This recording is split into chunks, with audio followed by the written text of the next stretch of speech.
Hi, I'm Andrew Cephas, the Public Information Officer for the Prince George's County Department of Corrections. As we progress into the winter months, COVID-19 cases have been increasing in Maryland and around the country. In order to minimize this, we're asking that people continue to wear their masks, practice social distancing, and make use of all available PPE. Today, I'll be sitting down with Deputy Director Smith so he can talk about his experience with COVID-19, as well as give advice to people to prevent contracting the virus and give advice to those who may have contracted the virus so they can recover quickly and get back to their families.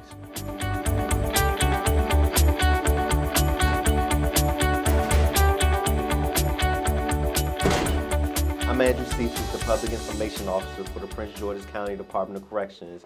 I'm here with the Acting Deputy Director for Bureau of Operations, Deputy Director Smith. So thank you for sitting down here with me today.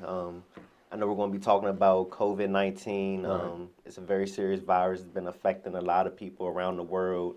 And it is a new virus, so a lot of people don't know much about it. Mm-hmm. So I definitely want to thank you for taking the time to sit down and speak about your experience with COVID-19. Not a problem. You're welcome. So to start off, when did you have the virus? Well, I was diagnosed on October the 16th of 2020. And how did you know you had the virus? Did you have symptoms or?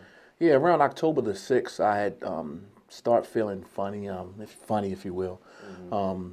I had loss of taste and loss of smell. When I drank something and something seemed off. Mm-hmm. And also my equilibrium was off. Like I wasn't feeling normal. Okay. So that was around October the 6th. And do you have any idea where you may have gotten the virus from? No, that's the scary part, or mm-hmm. Is that you at work you wear a mask, and I haven't been going out in the community as much because I am a person that normally frequents the community, but I wasn't out in the community and haven't been out in the community, so I wasn't sure if I contracted it there. I mean, I was sure I didn't contract it there, should I say. Mm-hmm. It was one other place. I had a doctor's appointment. I had to go in the doctor's office for my annual physical. That's the only place outside of my normal routine that I had went. But at the end of the day, who knows? Okay, so I know the virus affects a lot of different people different ways.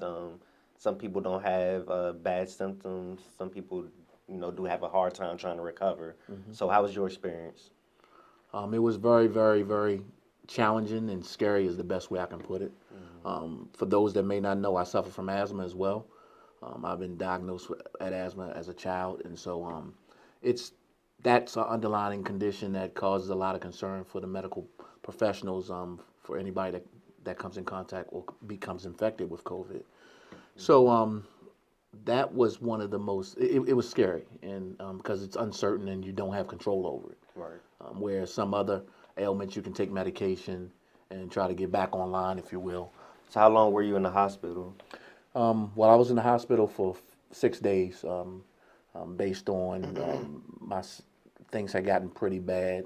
Okay. I had difficulty breathing, and I tried to, suck it up and just go through it. But I was in a dark, dark place. And when I say dark, now I laugh about it because it's behind me. But at the moment, it was very uncomfortable and very nerve-wracking for not only myself but my family. I mean, my wife was very concerned, but I had sat in the dark for like 3 days, like I didn't really get out of the bed to do much of anything except for necessities, go to the restroom. But I had stopped drinking water because the drinking water would make me go to the restroom. I wasn't eating, but I would just come home. While she would go to work, I would be home and wouldn't turn the television on, wouldn't get out to do anything, get out the bed to do anything besides use the restroom. And then I got to the point where I just stopped drinking water, like I said earlier, in an attempt so I would not have to take those long walks. What I figured was long walks, but they really weren't, to the restroom, because I was so exhausted and so out of it that, asthma, like I said, I've had asthma as a kid, can't touch what I experienced with COVID as it relates to not being able to breathe. Okay, that just kind of goes to the next thing I was going to ask. So have you ever been sick any time before that can relate to your experience with COVID? Or? No, I've never had the flu. I've never had pneumonia. So I really didn't have anything else other than asthma to compare it to. Okay. And I've heard stories from people who have suffered from the flu and COVID, and they all say COVID was by far the most challenging illness. Okay. So looking back on your experience with COVID, was there anything that you could wish you could have did different, or that you would do different to help the recovery process? I think had I went to the doctor sooner, day one when I started losing shortness of breath, but sometimes as the male species, we feel we can handle it and we can deal with it. Luckily, I didn't wait too long. One of the questions I had for the doctor when I got there was, do you expect me to come through this? Because I was on oxygen for 6 days. And he said, well, if this was March or April, he wouldn't be too sure because of the condition I was in.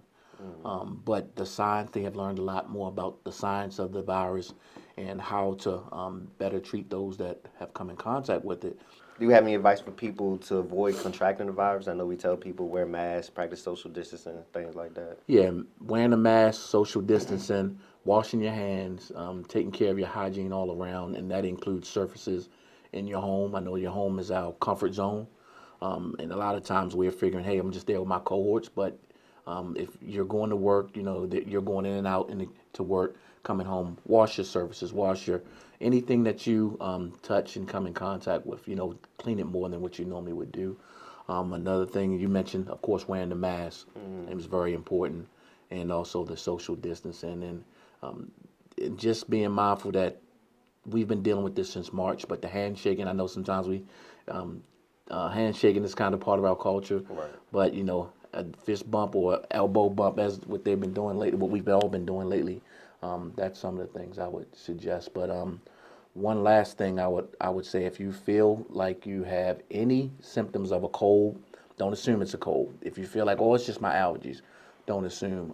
The symptoms vary from a headache down to, I've heard, diarrhea. I didn't experience a lot of the normal symptoms beside the loss of taste and loss of smell, and that was only for a day or two. Okay. But I didn't have any other, the diarrhea, I didn't have the headaches, I didn't have the coughing. I didn't experience any of those things. Okay. So you just got to be mindful of what your body's going through, and if you see your body going through something that's unusual, you may want to consider being tested for COVID. Okay. So do you have any advice for people who have contracted the virus? Maybe somebody's watching this video and they do have COVID. Do you have any advice for those people? Yes, one of the things I would tell you, don't just lay around in the bed. Get up and walk. Keep your lungs active, because that's where I went wrong, as already having asthma, but I just laid in the bed because that's all you want to do. But stay mobile. As you progress, as days go by and you get closer towards the end, don't stop. Walking is, I think, one of the best things you could do, and staying hydrated.